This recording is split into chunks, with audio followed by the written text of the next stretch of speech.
طرف تک نہ کی، وہ اپنی جگہ سے بالکل نہیں ہلے کہ کہیں پیارے رسول صلی اللہ علیہ وسلم کی نیند اچانک اچاٹ نہ ہو جائے۔ سانپ کے زہر کی تکلیف سے حضرت ابوبکر صدیق کی آنکھوں میں آنسو آ گئے۔ چند آنسو پیارے رسول صلی اللہ علیہ وسلم کے چہرے مبارک پر گر پڑے، جس سے پیارے رسول صلی اللہ علیہ وسلم نے رونے کا سبب پوچھا تو حضرت ابوبکر صدیق نے سانپ ڈسنے کا واقعہ سنایا۔ پیارے رسول صلی اللہ علیہ وسلم نے اپنے دہن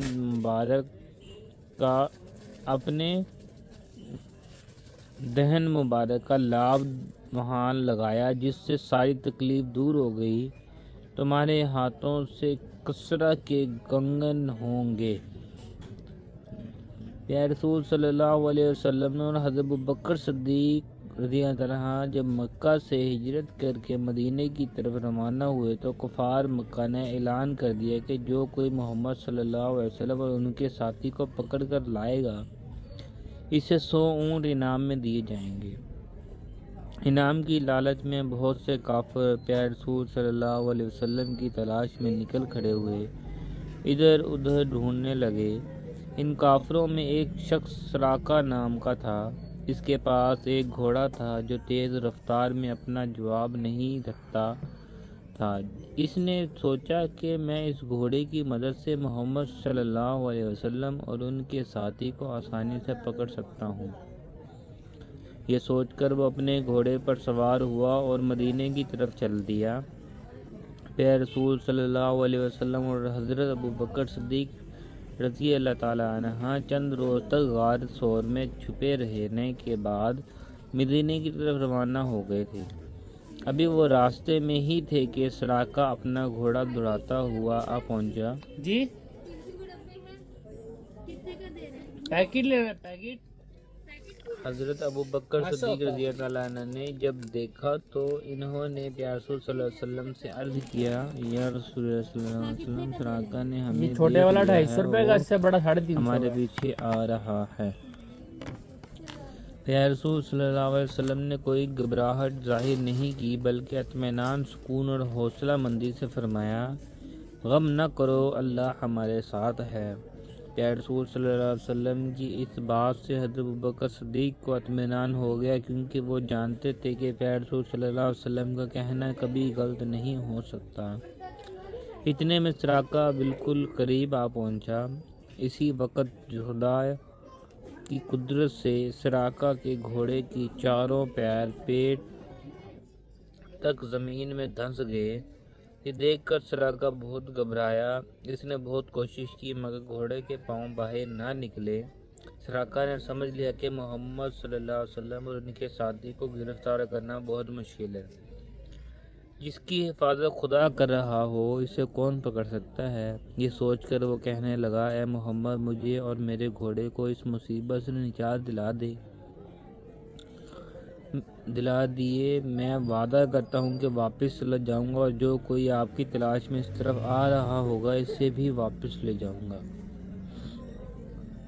سراقہ کی درخواست سن کر پیارے رسول صلی اللہ علیہ وسلم نے دعا فرمائی اور اس کے گھوڑے کے پیر زمین سے باہر نکل آئے۔ سراقہ واپس جانے لگا تو پیارے رسول صلی اللہ علیہ وسلم نے فرمایا، اے سراقہ، اگر چاہے تم ابھی اللہ پر ایمان نہیں لائے مگر اللہ کی شان نرالی ہے، میں تمہارے ہاتھوں میں ایران کے بادشاہ نوشہراؤں کے کنگن دیکھ رہا ہوں۔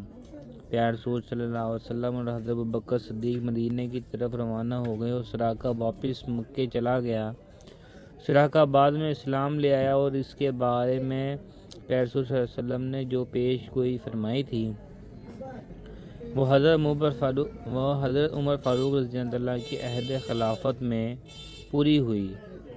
حضرت عمر فاروق کے عہد میں ایران فتح ہوا اور اس سے فتح کے ساتھ جو مال غنیمت آیا اس میں ایران کے بادشاہ نوشہراؤں کے کنگن بھی تھے جو حضرت عمر نے اپنے ہاتھوں سے سراقہ کے ہاتھوں میں پہنائے۔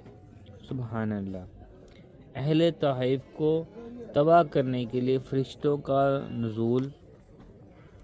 پیارے رسول صلی اللہ علیہ وسلم اہل طائف کو دعوت حق دینے تشریف لے گئے، لیکن ان لوگوں نے نہ صرف اس دعوت کو رد کر دیا بلکہ پیارے رسول صلی اللہ علیہ وسلم اور آپ کے صلی اللہ علیہ وسلم کے ساتھی حضرت زید بن حارثہ پر پتھر برسائے، یہاں تک کہ وہ لہو لہان ہو گئے۔ پیارے رسول صلی اللہ علیہ وسلم جو طائف سے واپس آ رہے تھے تو ان لوگوں کی شقادت اور بدبختی سے دل شکستہ تھے۔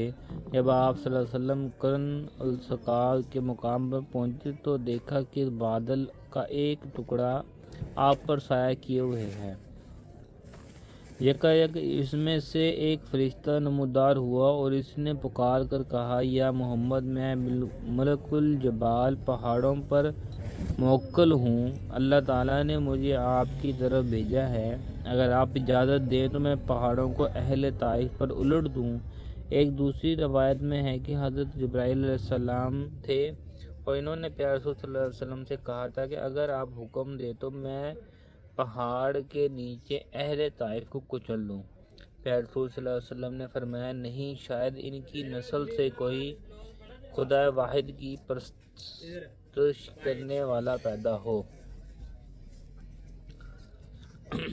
بعد کی کمزور بکری کے تھن دودھ سے بھر گئے۔ مدینہ کی طرف ہجرت فرماتے ہوئے پیارے رسول صلی اللہ علیہ وسلم حضرت ابوبکر صدیق رضی اللہ عنہ اور ان کے غلام عامر بن کمیرہ کے ہمراہ سفر کے دوران بنو خزاعہ کی خاتون عاتقہ بنت خالد کے خیمے کے پاس سے گزرے۔ یہ خاتون، جو آباد کے نام سے مشہور تھی، اپنے خیمے کے صحن میں بیٹھا کرتی تھی، آنے جانے والوں کو پانی پلاتی اور کھانا کھلاتی۔ پیارے رسول صلی اللہ علیہ وسلم نے اس سے گوشت اور کھجوریں خریدنے کا ارادہ ظاہر کیا، مگر اس کے بعد ان میں سے کوئی چیز موجود نہ تھی، کیونکہ اس کا سارا قبیلہ قحط سالی کا شکار تھا۔ پیارے رسول صلی اللہ علیہ وسلم نے خیمے کی چوب سے ایک بکری بندھی دیکھی تو دریافت فرمایا، بعد یہ بکری کیسی ہے اور یہاں کیوں باندھ رکھی ہے؟ بعد نے جواب دیا، یہ بیچاری کمزور اور بیمار ہے، ریڑھ کے ساتھ بھی نہیں جا سکتی، جائے بھی تو کمزوری اور لاغری کے سبب دوسری بکریوں سے پیچھے رہ جاتی ہے، اس لیے یہی ہے۔ پیارے رسول صلی اللہ علیہ وسلم نے دریافت کیا، کیا یہ دودھ دیتی ہے؟ بعد نے جواب دیا، یہ بیچاری کیا دودھ دے گی، اس میں ہے ہی کیا؟ پیارے رسول صلی اللہ علیہ وسلم نے فرمایا، کیا تم مجھے اجازت دیتی ہو میں اس سے دودھ نکال لوں؟ اور بعد نے عرض کیا، میری ماں باپ آپ پر قربان، اگر آپ اس کے نیچے دودھ دیکھتے ہیں تو دودھ لیں۔ پیارے رسول صلی اللہ علیہ وسلم نے اپنے کمزور اور لاغر بیمار بکری کے تھنوں پر اپنے دست مبارک پھیرا اور پھر بسم اللہ پڑھی اور اللہ تعالیٰ سے دعا مانگی، خدا کی قدرت سے ایسی وقت بکری کے خشک تھنوں میں دودھ اتر آیا اور وہ دودھ سے بھر کر خوب پھول گئے۔ پیارے رسول صلی اللہ علیہ وسلم نے ایک بڑا برتن طلب کیا جو بھر جانے کی صورت میں ایک جماعت کے لیے کافی ہو سکتا تھا۔ پیارے رسول صلی اللہ علیہ وسلم نے اس برتن میں دودھ دھونا شروع کیا، یہاں تک کہ وہ پوری طرح بھر گیا اور اس پر جھاگ آ گیا۔ پیارے رسول صلی اللہ علیہ وسلم نے سب سے پہلے بعد کو پلایا، یہاں تک کہ وہ سیر ہو گئی۔ پھر پیارے رسول صلی اللہ علیہ وسلم نے اپنے ساتھیوں کو پلایا، یہاں تک کہ وہ بھی سیر ہو گئے۔ سب سے آخر میں پیارے رسول صلی اللہ علیہ وسلم نے اسی دودھ کو خود نوش فرمایا۔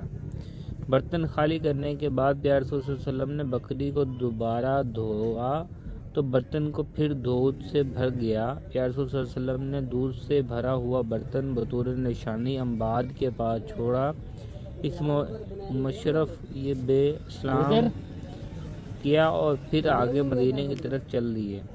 تھوڑی دیر بعد بعد کا شوہر ابو معبد جنگل سے بکریوں کو ہانکتا ہوا واپس آیا تو اس نے دودھ سے بھرا ہوا برتن دیکھا تو حیران ہو کر کہنے لگا، یہ دودھ کہاں سے آیا ہے؟ گھر میں بیمار اور خشک بکری کے ہے جو دودھ کا ایک قطرہ بھی نہیں دیتی اور کوئی اور جانور دودھ دینے والا گھر میں ہے ہی نہیں۔ اس پر امباد نے سارا ماجرا بیان کرتے ہوئے پیارے صلی اللہ علیہ وسلم کا حالیہ مبارک بیان کیا تو بعد نے بے ساختہ کیا، یہ بڑا قیمتی سے تھا۔ خدا کی قسم وہ تو وہی سردار قریش ہے جس کے بارے میں ہم نے سنا ہے کہ وہ مکہ میں محبوس ہوئے ہیں۔ مجھے موقع ملا تو ضرور ان کی خدمت میں حاضر دوں گا اور صحبت اختیار کروں گا۔ ماشاءاللہ۔